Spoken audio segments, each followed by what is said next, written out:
Hyderabad railway అధికారులకు ఓ ఆగంతకుడి నుంచి బెదిరింపు లేఖ వచ్చింది. వందే భారత్ ట్రైన్స్ పేల్ చేస్తామంటూ ఆ లేఖలో ఉంది. నలుగురితో కూడిన జిహాదీ బృందం ఇందుకోసం పథకం వేసిందని లేఖలో తెలిపాడు ఆగంతకుడు.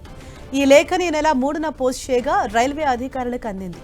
వందే భారత్ లో ప్రయాణించే రైల్వే లైన్లలో బాంబులు పెట్టి ప్రయాణికులను చంపేందుకు స్కెచ్ వేశారంటూ లేఖలో తెలిపాడు. ఈ వార్నింగ్ లెటర్తో రైల్వే పోలీసులు అప్రమత్తమయ్యారు. వందే భారత్ రైళ్లలో ప్రత్యేక తనిఖీలు చేస్తున్నారు.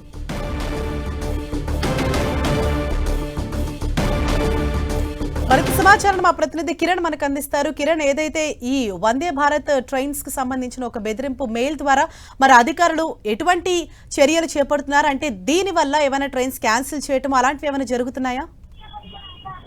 దక్షిణ మధ్య రైల్వేలో తిరిగి వందే భారత్ రైల్వే సంబంధించిన పేరు చేస్తామంటూ ఆ గుర్తులేని ఆగంతుకులు రైల్వే జీఎంకు లేఖ రాయడం సంబంధించి కూడా కలకలం సృష్టించినట్టుగా మనం చెప్పాల్సింది.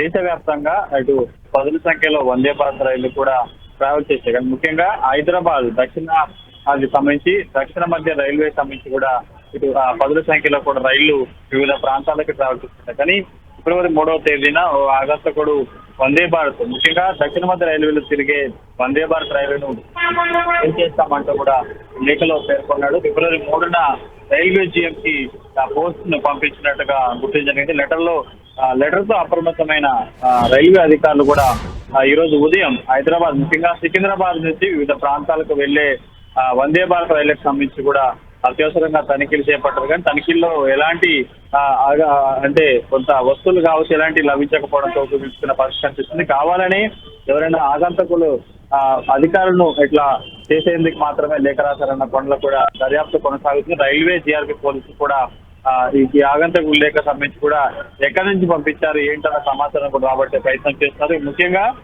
ఈ నలుగురి పేరుతో కూడా ఈ లేఖ రావడం కోసం కలకలం రేపటి చెప్పాల్సింది. ముఖ్యంగా నలుగురు జిహాదీకి సంబంధించిన బృందం హైదరాబాద్ లో మకాం వేసి ఈ వందే భారత్ రైలు పేషెంట్ కుట్ర పన్నుతున్నారంటూ కూడా లేఖ సారథ్యం కాబట్టి ప్రస్తుతానికి అయితే జీఆర్పీ ఆర్పీఎఫ్ పోలీసులు అప్రమత్తమై వందే భారత్ రైలుతో పాటు వివిధ స్టేషన్లో కూడా తనిఖీలు చేసిన తర్వాత ఏం లేదంటూ కూడా ఊపిరిపించుకున్నారు. Thank you Kiran.